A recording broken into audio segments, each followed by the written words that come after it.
Это новости экономики на Якутия-24, в студии Иван Лазаренко. Цены на бензин могут стать неуправляемыми, и уже в апреле топливо снова может подорожать. Вопрос о продлении заморозки оптовых цен на бензин и дизельное топливо в настоящий момент не стоит на повестке дня. В свободное плавание цены могут быть отправлены в апреле месяце. По словам министра энергетики Александра Новака, ситуация на топливном рынке после истечения моратория сейчас пока не обсуждается.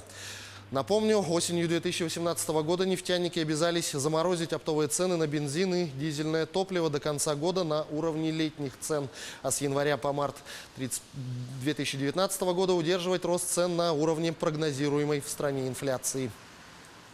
Нынешним работникам нужно предоставить право самостоятельно выбирать пропорции отчислений в страховые внебюджетные фонды. К такому выводу пришли участники научного семинара Института социальной политики.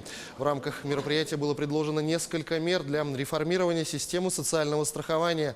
В частности, существующие фонды обязательного медицинского страхования, социального страхования и пенсионный предлагается объединить в один. Его управлением должны заниматься государство, работодатели и сами работники.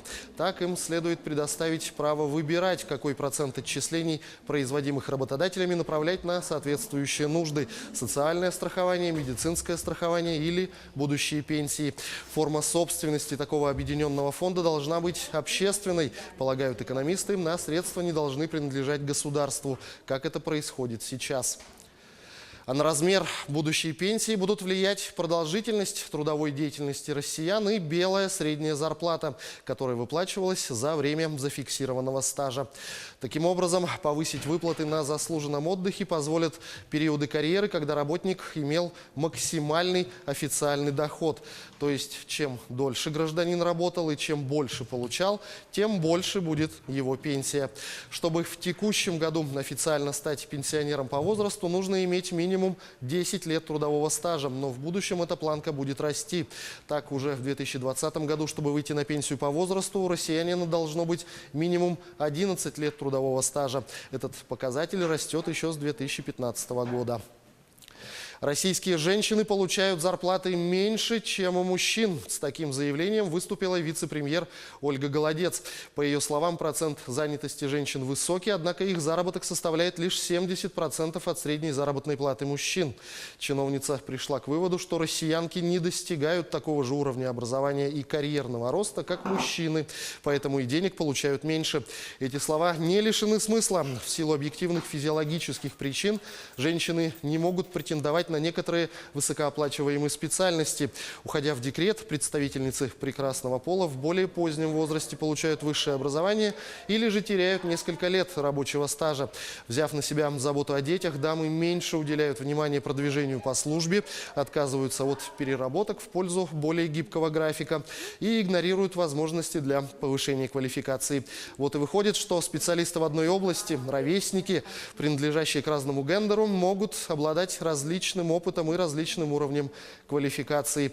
Тем не менее, во всем мире наблюдается тренд на уменьшение разрыва между женскими и мужскими зарплатами. Вот и в России, как рапортует Министерство труда, отставание женщин от мужчин в зарплате сократилось с 37% в 2001 году до 28% в 2018.